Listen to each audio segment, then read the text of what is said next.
The run doesn't hit every race. Yeah. So you're lucky one. Will not start. Janis already have the information.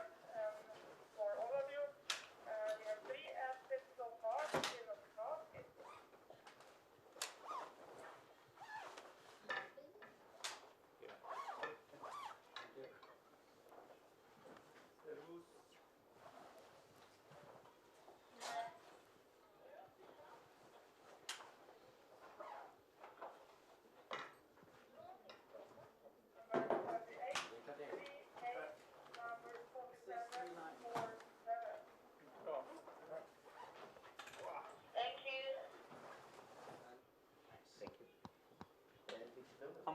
How many, do you know how much it weighs?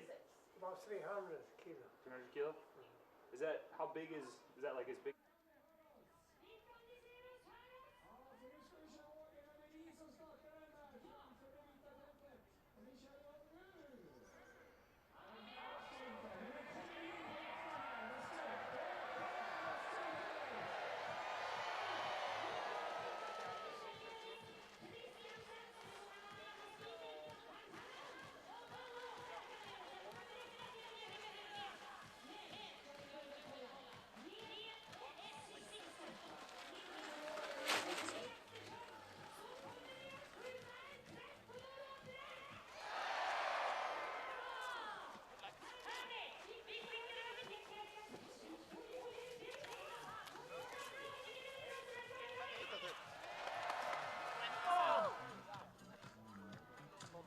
Ja, det är nu 5 minuter kvar till start.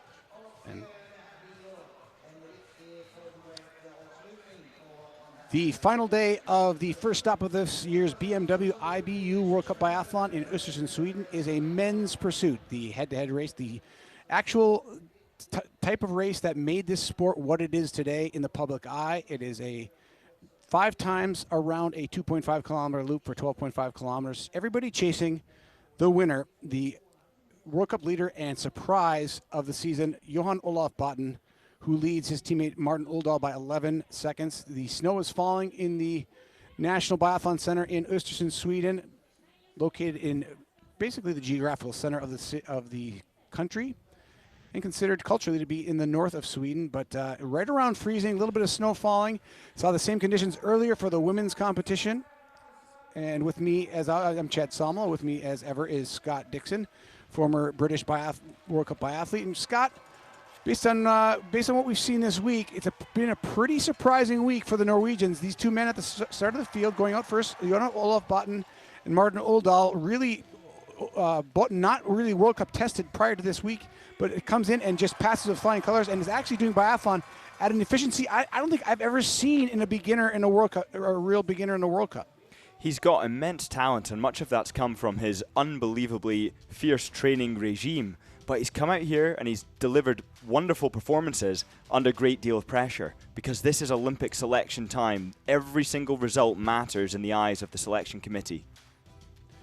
Quentin Fillon-Maillet came in and got a third-place podium in the sprint, but he was no match for these two Norwegians who both shot clean, Martin Uldal and Johan Olof Botten. Let's just put this in perspective. Johan Olof Botten has started this World Cup season with a perfect shooting score. We're pulling up this year's stats. He's 100% in his shooting prowess, and a -7 was a speed we've never seen. Scott, it's maybe a little bit skewed by the size of the field with so many people trying to make the Olympic qualifications from some of these smaller nations.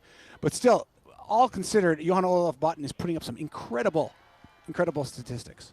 That's right, and you can just see there even how that translates into meters, seconds and meters, and 71 meters behind is Uldal and 91 meters behind is Quentin Fillon-Maillet.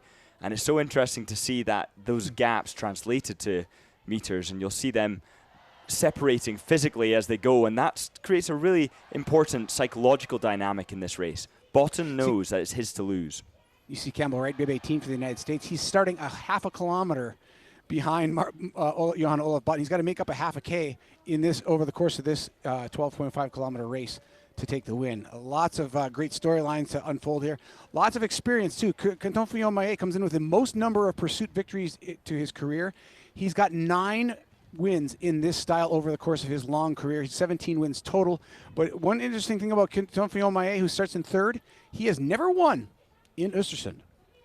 Well, it's the start of the season quite often, and that does have its implications. But of course, we rewind the clock back to the World Championships. He had a chance to win there and then, but that's against some fierce competition with Johannes Tingnesbo and Martin Fourcade, and lots of drama and lots of high talented people at that time. So it's Quinton Fillon-Maillet is coming to his form later in the season sometimes, and we'll see how he does today.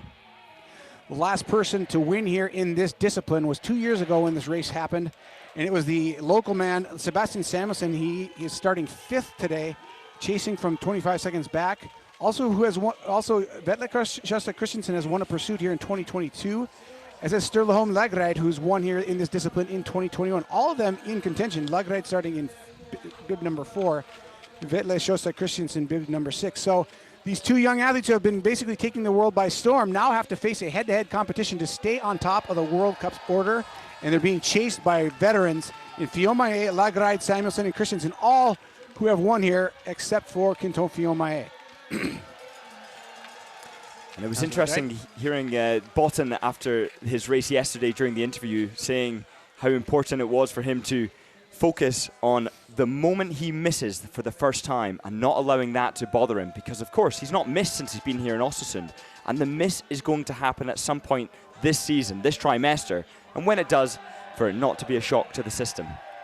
Yeah, a little bit of an outsized disappointment for this man who has been perfect on the shooting range. And you know, in ski jumping, they say like you have to jump unconsciously to win a ski jumping World Cup.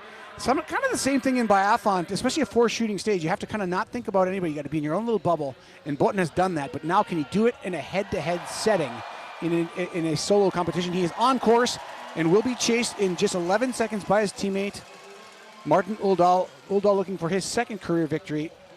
Botten has won the last 2. And it's Quinton Fillon-Maillet just 3 seconds behind Uldal, starting 14 seconds back, and then 25 back will be Sturla Holm Lagerheid, and he will be joined in the same second by Sebastian Samuelsson, and then 5 seconds to Vetle Sjöstedt Christensen in bib number 6. Sivert Guttormbach and Amanda Watch kind of quietly lurking there in bib number 7, a very strong shooter. He's 100% on his shooting, prone shooting this year so far, and right behind him is Tommaso Giacomelli, the great Italian, Eric Perrault, everybody's bright favorite, who has yet to perform at the level I think everybody expected him. He is in 9. Malte Stefansson, a total surprise, in 10. Maxime Germain next to go for the United States in 11. Great race for him in the sprint. Philip Navrath on course now, and running out the top 15 will be Justus Strelo for Germany, Martin Ponsaloma for the hometown Swede, and Victor Brandt, his teammate, in bib number 15. Philip Horn maybe jumping a little bit ahead of the guy he started on the same second, but jumps ahead of the Swede Victor Brandt. Vladimir Iliev, there is Campbell Wright. And right behind him, Isak Frey, who has really delivered in the relay, but hasn't really stood out as an individual yet like we maybe expected him to.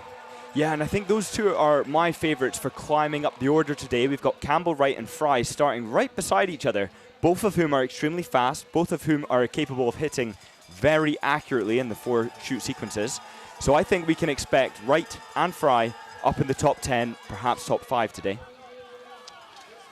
The first pursuit of the season is always a bit auspicious and a little bit nerve-wracking for these athletes, as this is the first head-to-head competition done in solo competition. They've done a couple of relays, the men's relay, women's relay, to kick things off on the first day, and then the single mix and mixed relays on Sunday of last week. This Ostersund stop, the first World Cup, whether it's in Ostersund or Kontiolahti, which has become the sort of norm, has kind of become almost a mini World Championships, not doing every single discipline over the course of 9 days. But nonetheless, 7 competition days in 9 days is a big way to start a season.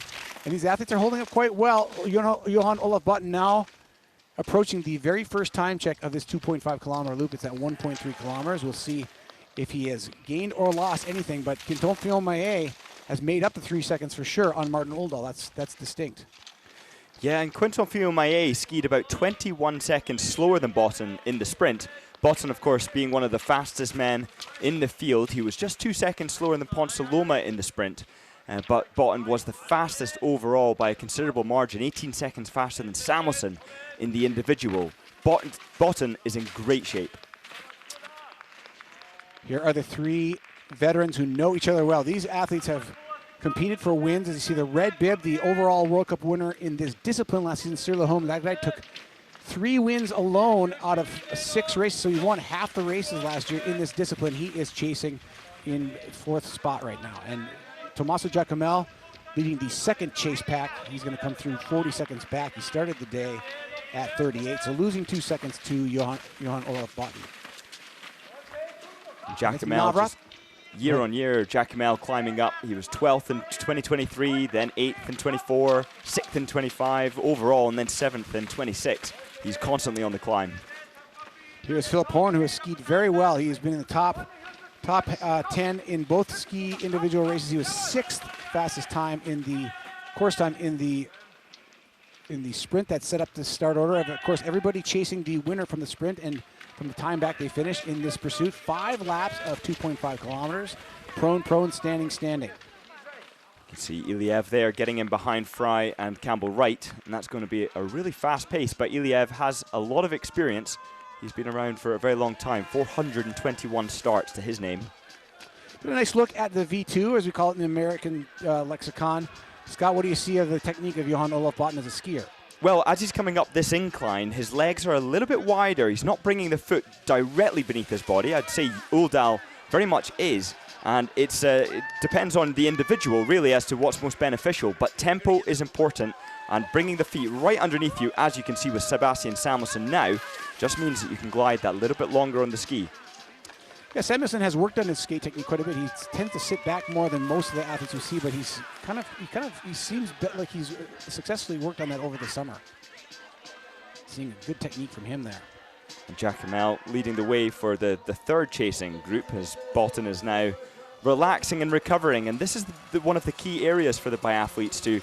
You can see that the wind is bringing all the snow to the left-hand side. So they've got a headwind here, but nevertheless, recover. Get the oxygen into the body, into the muscles, so that the shooting is more controlled. Botten giving up a couple seconds. He's now 9.3 seconds leading at that 2.1 kilometer mark. It's just a negligible amount of time, and I think that's probably just to prepare himself to try to keep that shooting streak going. And it is, as you pointed out, Scott, that first miss is going to be a doozy because it'll be the first of the season. He's dropped now to 6.1 seconds ahead of Uldal and Fiume. So letting them in just a little bit on the ski form. We'll see if that pays off as a strategy as the Norwegian teammate and the French veteran come in and pressure him just a little bit. We can see how settled he is, getting in behind his rifle, using his body weight to press against the hand stop.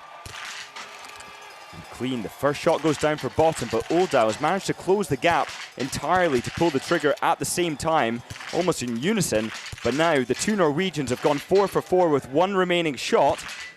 They both managed to go clear. That's fantastic shooting from the Norwegians, and Fiume with 1 mistake. Fiume, the veteran, he falters first and goes to the penalty loop. Christensen will join him there, but Lagreit and Samuelsson will chase Johan Olaf Botten and Martin Uldal. It's the veterans versus the youngsters as lap number 2 takes off in this men's pursuit from Ostersund. And now back in, he's got an opportunity. He's got 4 out of 4. Giacomel goes clear, Stephenson goes clear, and now back in also going clear, putting them in contention. They'll be coming out around the same time as Quentin Fiume, or at least just with a little gap to catch him. Ponsaluma and Germain from the United States, both with a penalty loop. They'll be joining several of the athletes coming out of it. Navrath goes clean, and Iliev and Wright now on the shooting range, trying to make up about a minute's time. But boy, when Johan Olaf Botten is that efficient, it's going to be hard for anybody to make time on him. And Fry, he goes clear, 5 out of 5. Campbell Wright, he's not missed a single target, but shooting slower. And now Campbell Wright goes 5 out of 5, so Fry and Wright are very much on the hunt, so keep an eye out for those names. They started 1:18 back. Let's see if they make any time on him. Here is Fry, who's actually has dropped Campbell Wright, mostly on the shooting range, but Wright comes through now. Fry one minute back, and Campbell Wright, they both made time. Fry has made 18 seconds on the leader, and Wright has made 9. Such discipline there from Botten, managing to get all 5, nice and controlled. He's continuing his hit streak, and every time he comes in and manages to get those 5 out of 5, it just adds to the attention we're all putting on the fact that he still hasn't missed a shot here in Ostersund, despite the windy conditions. Dovzan of the Slovenian team, always a fast shooter, shot prone in 23 seconds, the fastest time out there. And course time, Mühlauer from Austria actually throwing out the fastest course time of lap number 1. So Martin Ponsloma right behind him, 0.2 of a second back. Campbell right skiing very quickly, as is Fry. They were 14th and 8th respectively. So that explains kind of their move up through the order. But here is back at the front of the field now, Martin Uldal, very savvy. Boten gave him a little bit of a doorway, and he opened the door and walked through it, as Uldal has erased the 11 seconds now that he lacked at the start of the competition. And now here's an opportunity for the coaches at the side of the track to give feedback to Boten.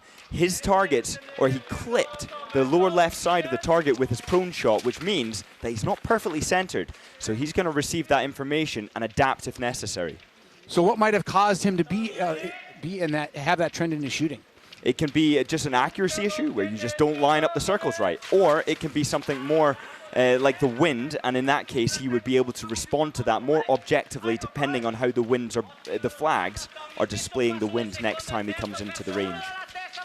Canton Fiomae checks in the second loop of the first time check, 24.7 seconds back. He's lost 10 in aggregate, but has a penalty loop. So that tells you Canton Fiomae is being very efficient comparatively to Boten and Uldal with that miss. He's moved back up into 5th, right behind Samuelson, but 10 seconds back of the Swede.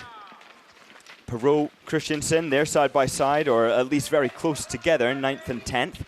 Two very capable athletes who can win races, particularly these. And Perot, of course, we know he can, even with 47 seconds down now, he could still win this race. Martin Ponsloma, Vladimir Ilyev, Isaac Fry, and Campbell Wright all creating a chase pack, a second chase pack at the 3.8 kilometer mark, but they're quite a ways back. Wright 103 back, Ilyev 101 back. Even though they're making time, they're still not making a ton of time. Victor Brandt, who started 15th, still hanging in that group as well, just 6 seconds off of it. He has a miss on the day, but right now, through the top 20, most of the field clean. Just 5 people with a miss through the top 20. And Uldal, 30th fastest ski time on lap 1. I think they're pacing themselves very sensibly. Yeah, Uldal really didn't, and he caught Boten, so solid performance. And this tells you that these guys have another gear when called upon to deliver, as you see Uldal and Boten. Something tells me that the strategy for Norway today is take it easy, come into the range, at least in the first couple of laps, with plenty blood flowing through the veins, without too much stress in the muscles, and then open it up. And it just shows the discipline, the fact that these capable fast skiers are actually really far down the order. Samuelson very much included in that after lap 1. Legride and Samuelson making time on the two Norwegians. Not a lot of time. They go from 11.5 seconds back to 10.8. It's a second and a half, but it's still a trend. Boten was comfortable letting Uldal in before the prone shooting, the first prone shoot, and he looks pretty comfortable letting him stay there as well right now. And they're not really pulling away from anybody. They're, as you say, Scott, taking a conservative approach. Now as Samuelson and Lagride move within 8.7 and 9.1 seconds respectively, coming into shooting number 2, the final prone shooting stage for the men in this Ostersund Opener World Cup. Chad Salmela and Scott Dixon bringing you the excitement as 4 men now contend for the win. 3 of them Norwegian, 1 for the hometown of Sweden. First shot perfect. Goes down for Boten, Uldal. They're both shooting almost in perfect unison, but Uldal, first one to miss. Boten still, until I spoke, he misses the 4th shot. So now there is that miss that Boten was talking about, but he didn't fear it. He got the last shot, and now Lagride and Samuelson have an opportunity, and Lagride take it, so too does Samuelson. Excellent shooting from the duo who were chasing and now will be leading. The 2 athletes who have been perfect all weekend long are not perfect, But the veterans are perfect at the right time and will take the lead. They will flip the tables on the youngsters as Ellard and Samuelson go clean through 2 shooting stages and lead this first pursuit of the year by 14 seconds over Uldal and Botten. And Stephenson and Bakken, they both go clear and are on the chase. So too is Perot. Christensen with an opportunity now. He also goes clear. So now the start order, or the top 10, is beginning to condense, and the order's changing. Here comes Perot trying to throw his hat in the ring. He'll come to the time check with a miss from the first standing stage. Goes clean this time. He's 32 seconds back, is Perot, and he started 40 back. So he has an aggregate move up, but that is because Uldal and Botten have also missed. Here's And Fry. Fry has gone clear. So is Campbell Wright, Navrat. So Strelo, I should say. Excellent shooting from them 3. But now look at the time difference. Fry 46 seconds back. So he's closing that gap each lap. He started 1 minute 20 behind. Campbell Wright with the fastest course time in that lap, and he seals it up with a clean shooting as well. Very rare that you see that happen. Maxime Germain, on the other hand, has the fastest shooting time of that stage so far, 26 seconds with 24 athletes through the stage. Here's Philip Horn. He goes clean as well. 1 miss on the day, but he's 1:14 back. Maybe not quite as fast on the skis as he has been. Now, speaking of speed on the skis, Campbell Wright, no surprise, fastest lap, second time of asking, and 14th the first time. So it does seem like he's taken his foot off the gas somewhat. And there's a miss, top right for Botten. You know, as things heat up at the front of the field, a name we haven't called a lot, but has been silently performing this week a little bit is Bakken. He is currently sitting in the 5th spot after the second shoot. And he set himself, he started in 7th, he's still in 7th. 27-year-old has really been, as you said, Scott, he's really been welcomed back by the community, and was surprised at how emphatic and how many fans he has on his return to the World Cup. Yeah, he only made a very small feature, but he really impacted the biathlon lovers around the world. As we know, biathlon lovers love particular individuals from any nation. It doesn't have to just be from the nation that they belong to. But Bakken returned and was greeted with open arms by the biathlon community. And above all the stories that we're telling here as we look out at the third of 5 laps at 6.3 kilometers, Samuelson and Ellard are starting to force their will on the field, but they give up a couple of seconds to Uldal and Botten as they led by 14, leaving the shooting range. Now they are down to 11.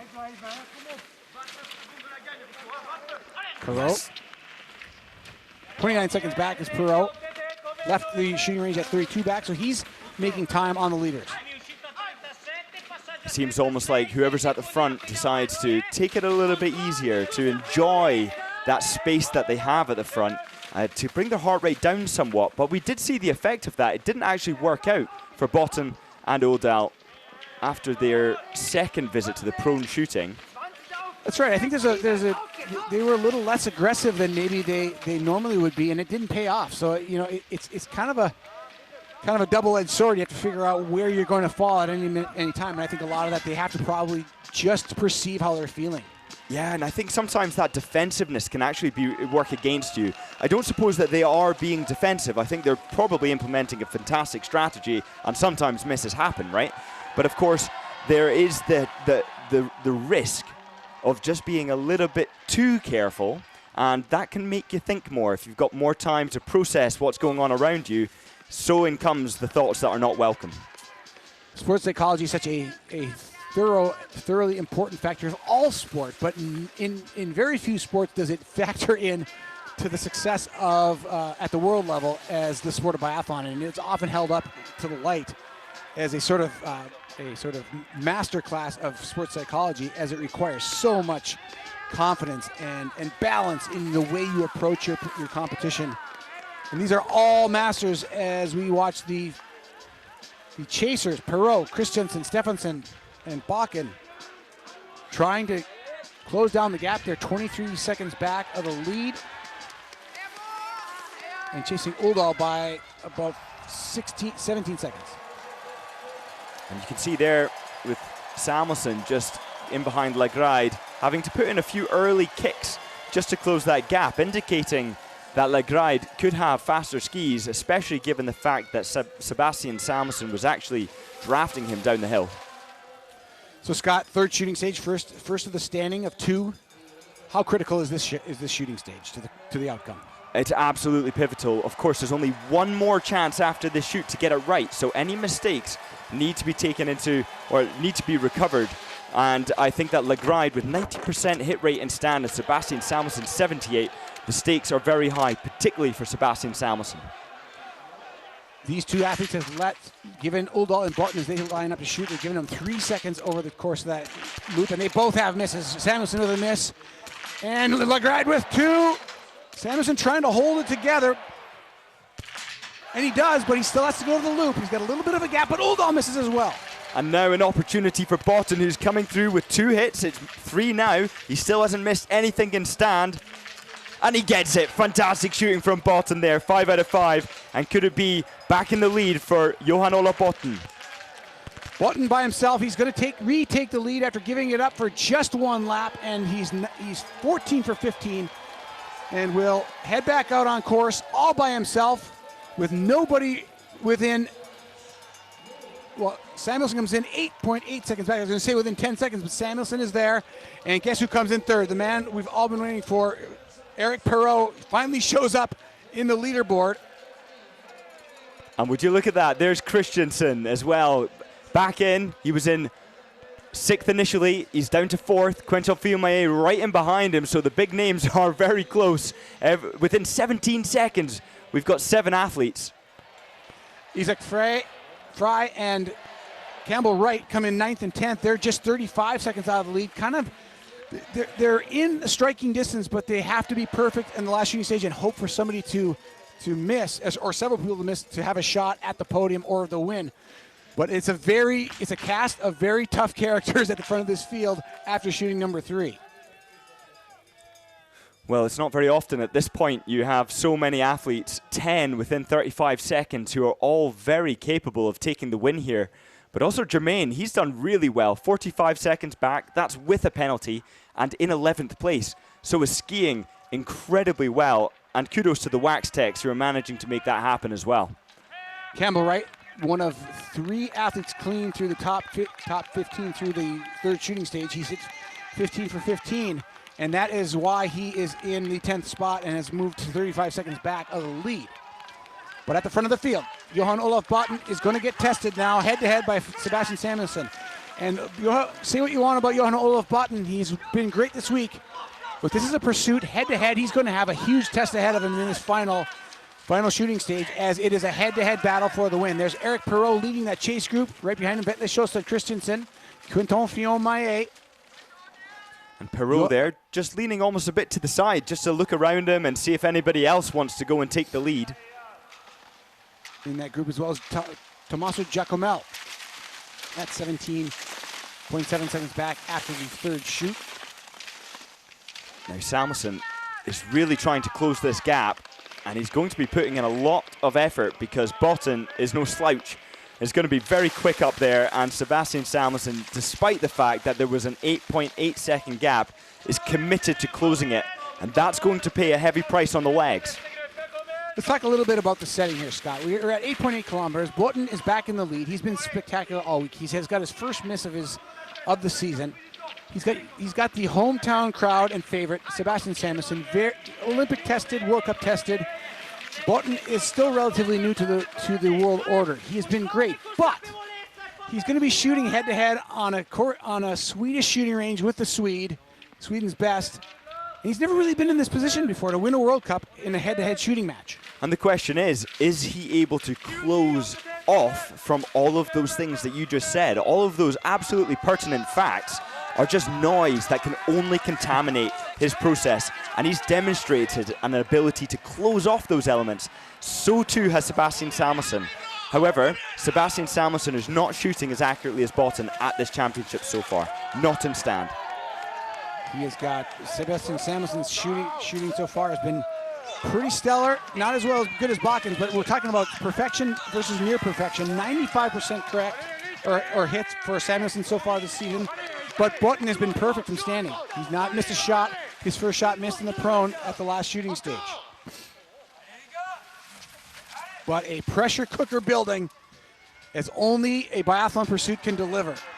Into this final shooting stage, coming to the 9.6 kilometer mark, it's Button leading, and Sebastian Samuelsson seems to be content sitting on his heels.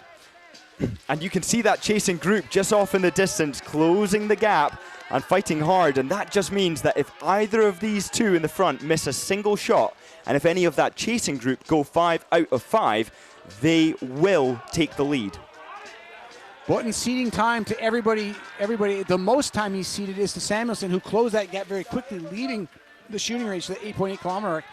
He actually made 8 seconds on Button, which might explain why Samuelsson is just relaxing a little bit now. He knew he put that spike of effort in to catch Button, maybe to try to pressure him and get inside of his head. Well, there you just see a little bit of tactics, a bit of gamesmanship there, as Bottom was like, hey, do you want to go in front down this hill? And Sebastian Samuelsson rejected the offer. And that's just a little bit of, there's a headwind coming in, and whoever takes it, of course, has a little bit more work to do at the front before the range.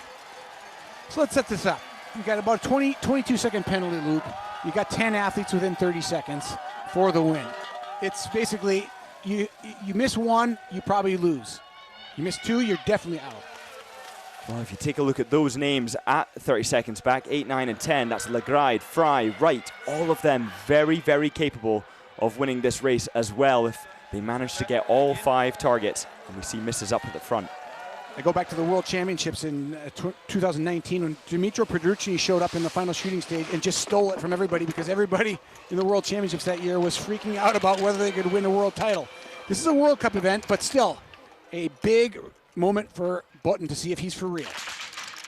Starts with a hit.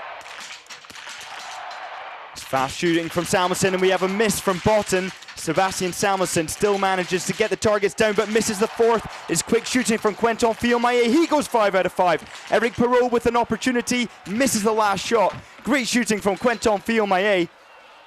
And Quentin Fillon-Maillet will very likely, if he can stay on his feet, take his very first victory in his long career in Ostersund, and it will be the men's pursuit in the opening week of competition in this Olympic year of 2025-26. And what a great turnaround for Quentin Fillon-Maillet. He's skiing great. He has 2 misses on the day already, but cleans at the most important time and leads by 19.1 seconds over Johan Olaf Button, and Samuelsson just 4/10 back in third. And Campbell Wright in the picture. We just saw Campbell Wright. He also went 5 out of 5. Exceptional shooting from the American. You can interrupt me anytime to announce what Campbell Wright is doing. Campbell Wright goes clean on the day, 20 for 20, and trails by 34 seconds, but unfortunately it's just not quite enough to get him in the podium picture.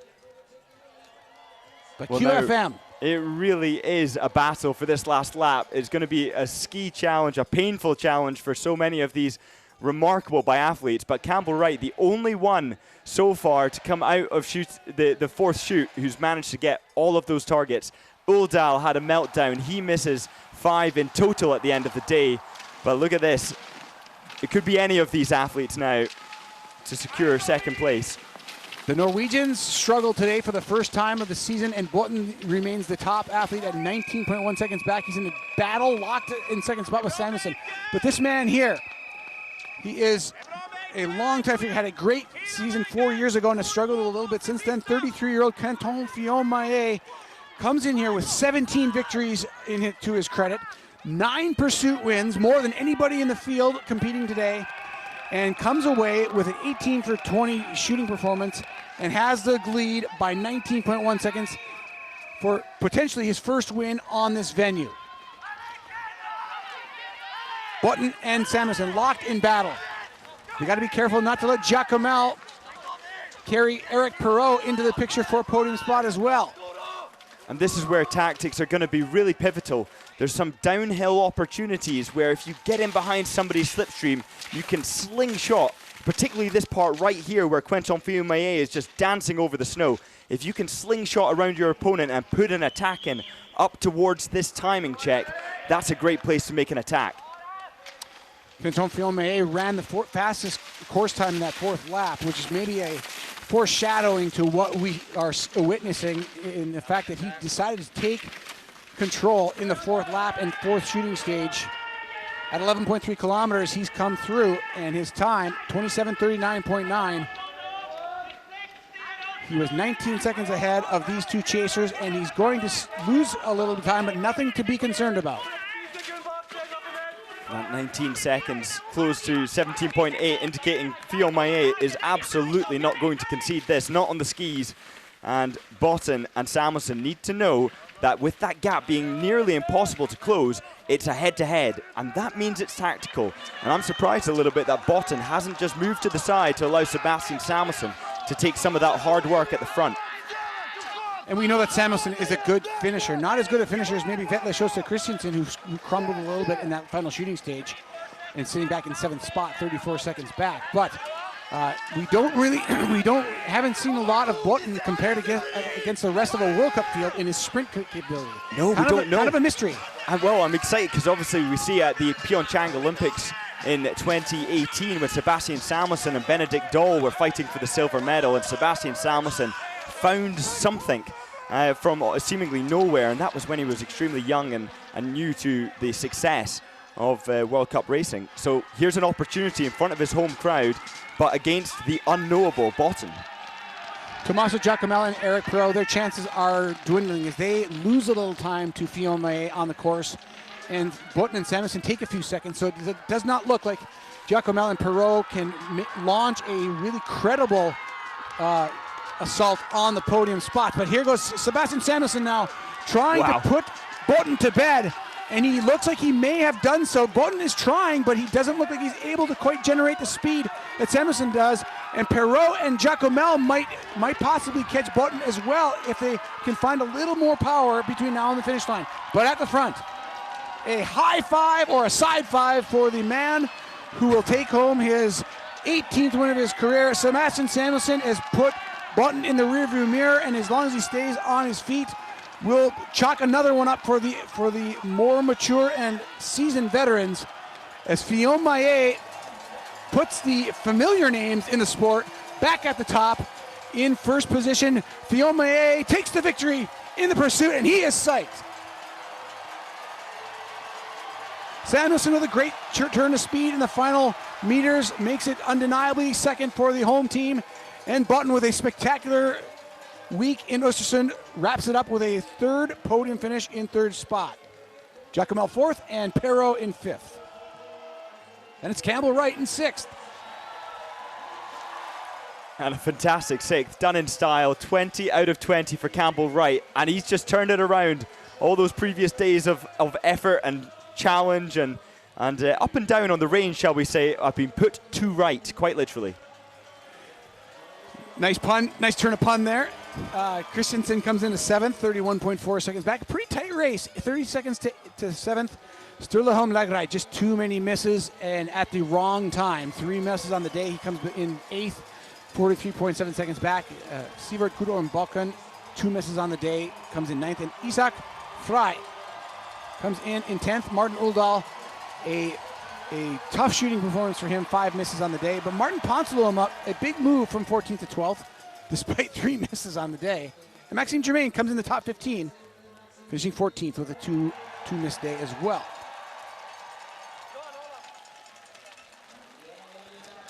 Norway all the way from 7th down to the 11th, one after the other, just making it so hard again for the selection committee. Christensen will breathe a sigh of relief knowing that he's actually at the front of that chain. Only one Norwegian ahead of him, that being Botten.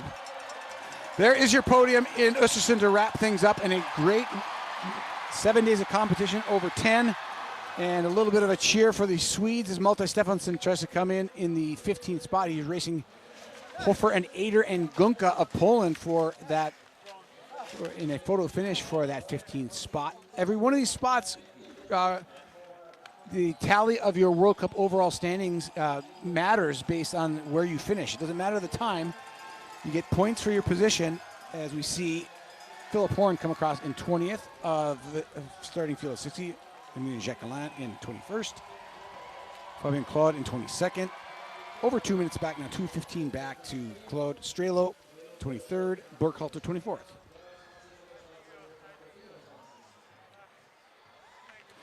It was a great competition and exhibited all of the pressure points of this sport and why it is such a popular event. It's so exciting, and it's so interesting to see the tactics that seem to be universal today.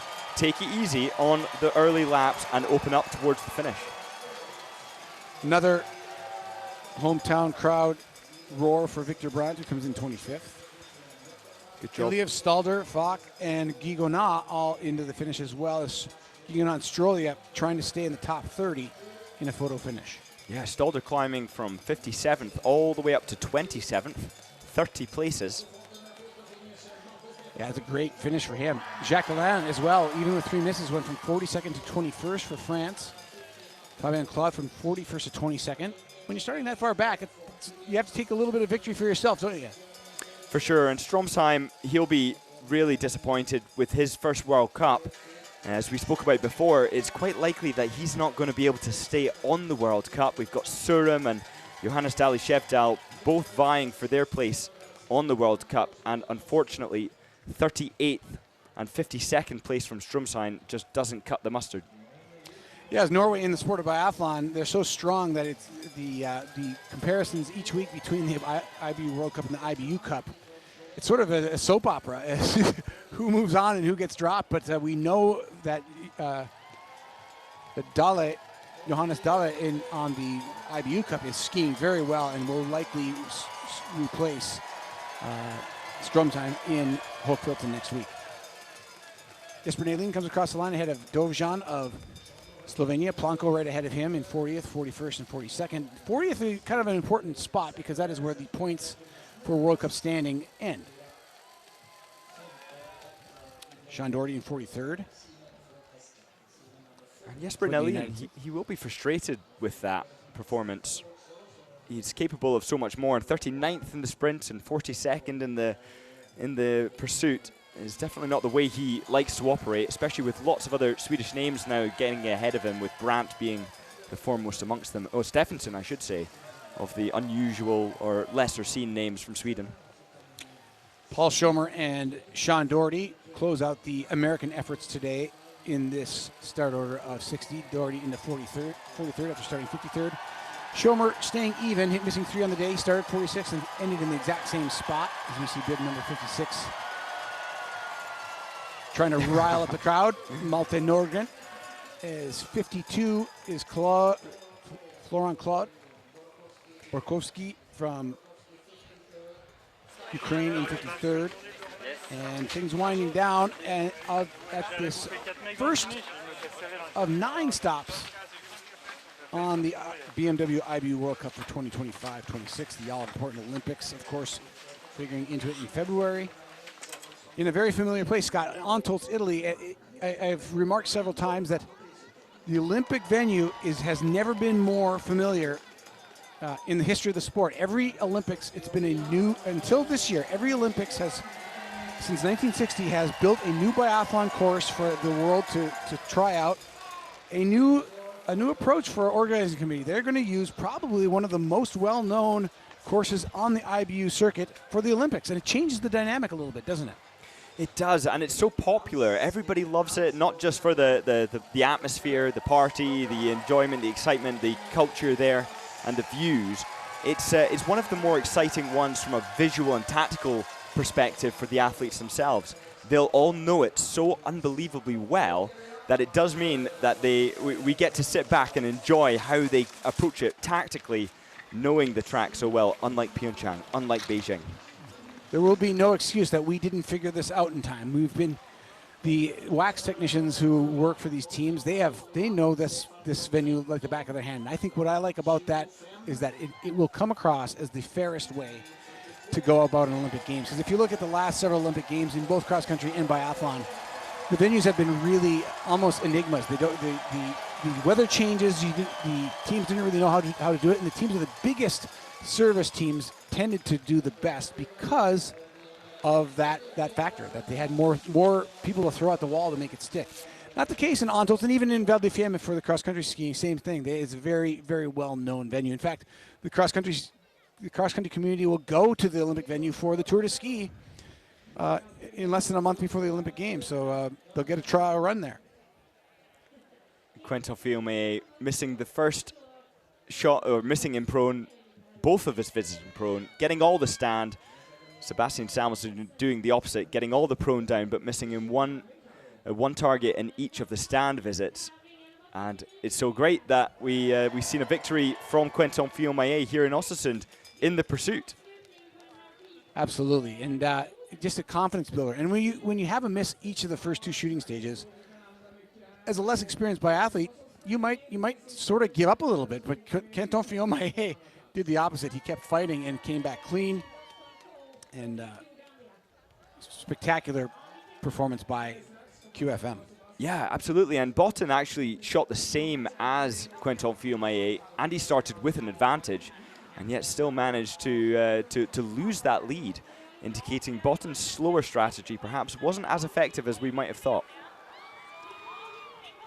The winner of today's competition was as far back as 10th, starting from the 3rd position with 2 misses from the first 2 shooting stages. From there, he took out his shovel and started digging, and he dug himself out of that hole, moving up to 5th in the 3rd shooting stage, and then leading by the 4th shooting stage by 20 seconds. And that is how it's done. That is a mature and a performance of a veteran who is in good shape.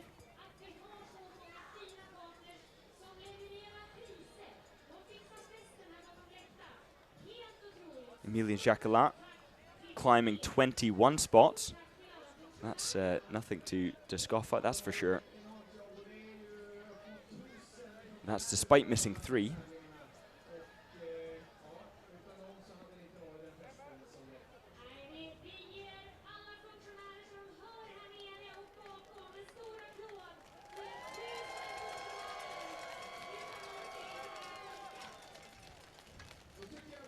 Tero Seppala will be frustrated to fall down the order so many. Same with Florent Claude. You can see why he didn't put in a sprint finish at the end there. If you're dropping 21 places in a race, it certainly can't feel good.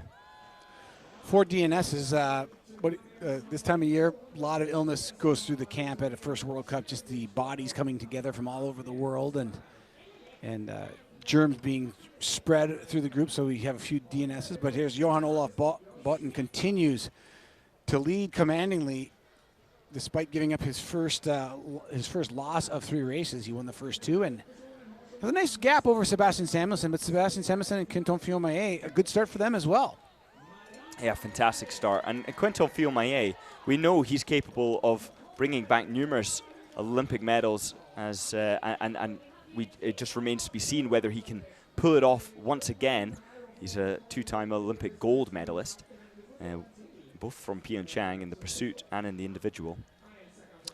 See Maxime Germain, in 18th spot, solid start for him. The American contingent, Wright and Germain, really showing good form at this World Cup opener.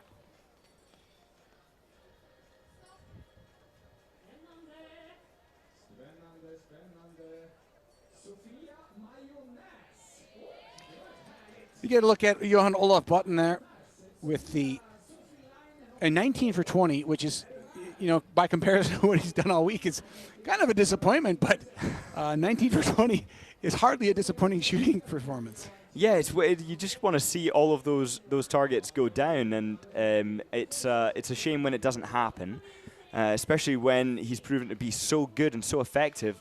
But also he's now on everyone's radar to be potentially the overall World Cup leader. And Perot might not be too happy to hear about that, but all of a sudden he's come out of nowhere and he's on everyone's radar. We'll call it a new world order with the young. He's not that young, actually, 26 years of age. And that's the thing we have to point out. He's not young and he's not inexperienced. He has just not been on the World Cup very much as he finishes his, I believe it was his 12th start today. Yeah, 12th start for Johan Olaf Botten today, and it ends up in a 3rd place podium finish. But what a streak he's got. He's 3 for 3 as the podium, on a podium. And if he keeps that up, he is going to rewrite the record books for a debut or near debut season. He's not really been on the season from start to finish ever in his career with only those 11 starts. So he's a He's had a smattering of dipping his toe into the world level, and he has jumped in both feet this week in Ostersund.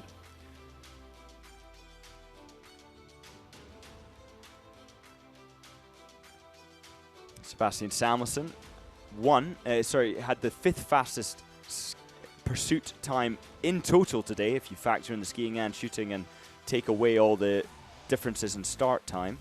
And the winner would have been Campbell Wright if it was just a standalone race.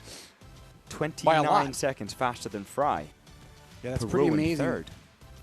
Pretty amazing for him that he can do that. He was 29 seconds clear, and that clean shooting absolutely matters.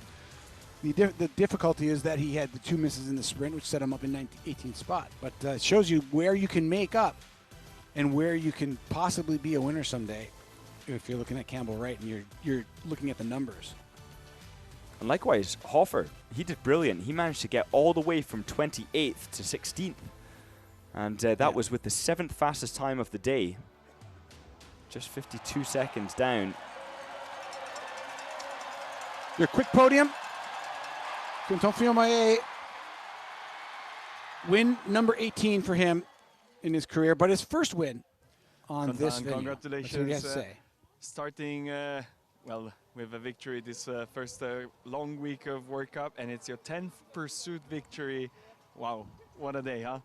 Yeah, what a day, especially on the last shooting. You know, we was 7-6 athletes for fighting for the win, and yeah, I think I was feeling we fight hard on the last loop with some athletes, but finally not. I'm really happy of my race today, and the feeling on the victory, it's amazing.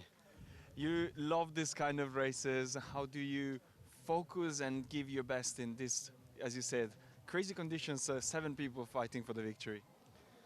You know, I can't explain, but I think to fight with some athletes on this condition and stressful and nervous last shooting give me more energy, more power, and yeah, you know, I can't explain, but it works. Well, it definitely does. Congratulations. Thank you very much. 10 out of Quentin Fillon-Maillet's victories have come from pursuit competitions. He just loves the battle, and you hear it from there. He can't explain it, but it's something that is just natural to him.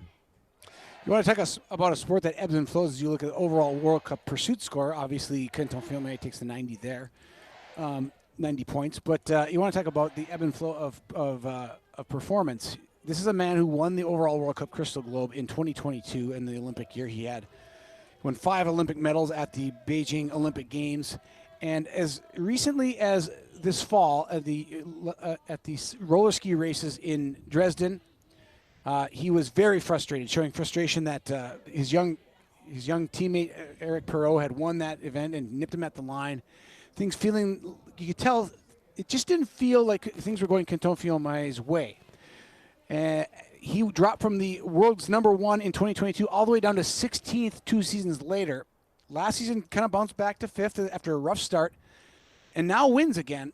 And you can tell he feels that championship feeling again. And the sport of biathlon over 14 seasons can take a lot of different angles. And my point is, Scott, you just got to wait. You got to wait and see what happens. And I think Quentin Fillon-Maillet is in a very different place than he was just in October.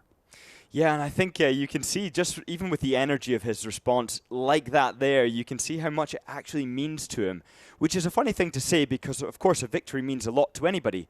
But he's been in this place so many times before, so many victories. And this one, I think, to me, it just implies that he's going to have something for the Olympic Games.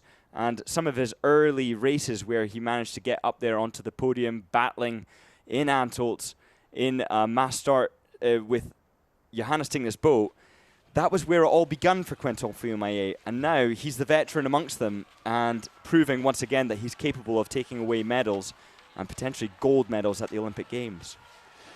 Midway through the Beijing Olympics 4 seasons ago, he was the man.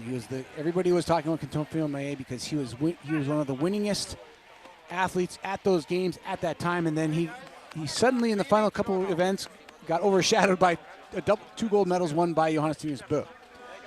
Bo is gone. Fiume is on the rise in this Olympic season, and it just begs the question, what is going to happen between now and the Olympic Games? But this is a good sign, and the smile on Quentin Fiume's face is probably a dangerous thing to the rest of the field. Well, if I could just infer from these results today what to expect at the Olympics, and assuming that the form remains something like it is now, Campbell Wright is looking like an Olympic gold medalist.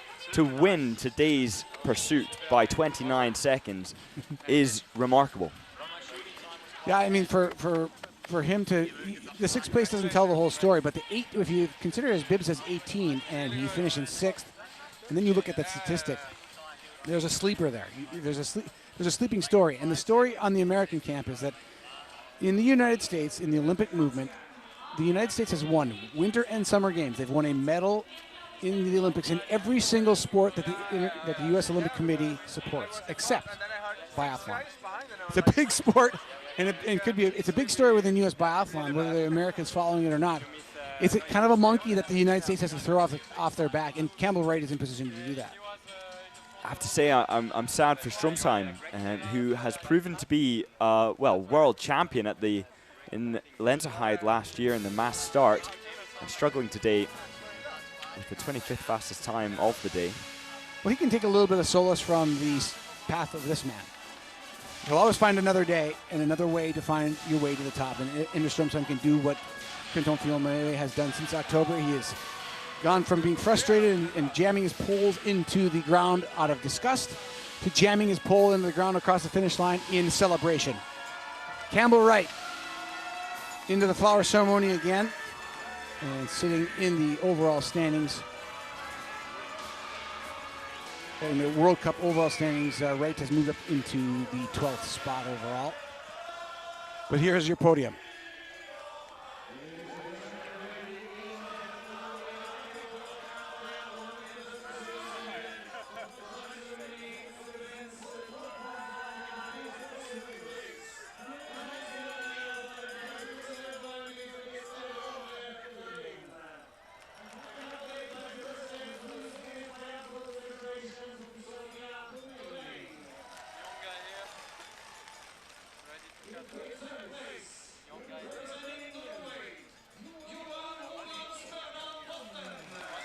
In Johan Olaf Botten's mind and heart, the week spent in Ostersund, November 29th to December 7th in 2025, will go down as a special place for him.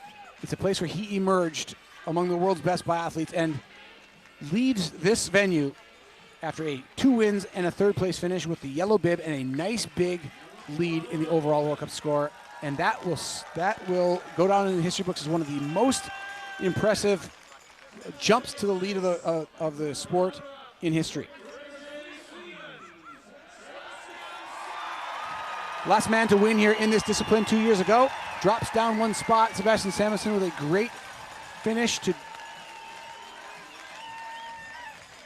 drop Botten to 3rd. And Sebastian Samuelsson has to be considered one of the big names with the fitness he's showing for the upcoming Olympic Games.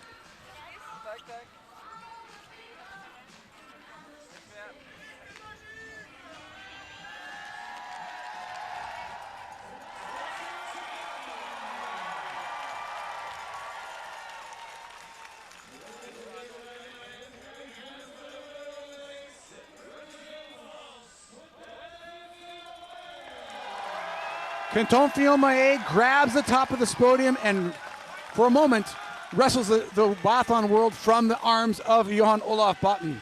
He will not be the leader of the World Cup, but he gets a win. It is his 18th win of his career.